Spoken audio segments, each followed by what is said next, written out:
အားလုံးအတွက်မူကြို Free School for All သည်မိသားစုရွေးချယ်ချက်များကိုတန်ဖိုးထားပါသည်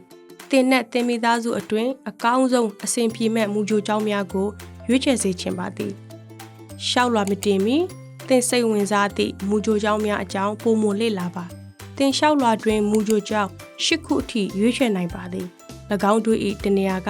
ဖွင့်ချိန်ပိတ်ချိန်နှွေရသည်စောက်စားမှုသင်လိုမလိုကိုစဉ်းစားပါသင်တို့လိုအပ်ချက်များနဲ့သင်တော်သည့်တနေရာများကိုတွေ့ရှိရင်ကျွန်တော်တို့ဘက်ဝင်ဆိုင်၏မူကြိုကျောင်းများကိုရှာပါ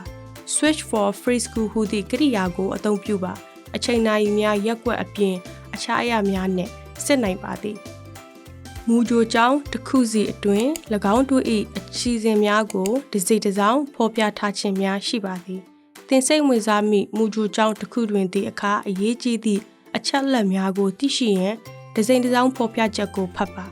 ၎င်းတို့၏ပတ်ဆိုင်လက်ထိုကျောင်းကိုတွားရောက်လန်လက်ပတ်ရန်စဉ်းစားနိုင်ပါသည်သင်လျှောက်လွှာတွင်ရွေးချယ်ထားသည့်မူကြိုကျောင်းများကကလေးများကိုထားမည်ဖြစ်သည်ဖြင့်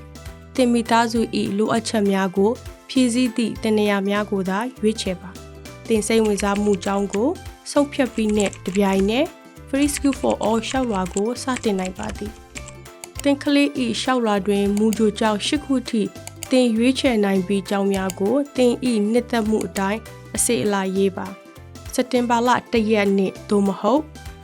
၎င်းရက်မတိုင်မီတွင်အသက်3နှစ်သို့မဟုတ်4နှစ်ပြည့်တွင်ကလေးတဦးစီသာမိုနိုမတ်ကောင်တီရှိမိသားစုများရှောက်လာနိုင်ပါသည်ရှောက်လာတင်ရန်ပုံမိုလေ့လာရန်သို့မဟုတ်ရှောက်လာတင်ဖို့အကူအညီယူရန် pfa.multco.us တွင်ဝင်ရောက်လေ့လာပါရှောက်လာအတွင်မေးစရာများရှိပါကpfa.support@multco.us ကိုဆက်သွယ်ပါသို့မဟုတ်933 988 988ကိုဖုန်းဆက်ပါ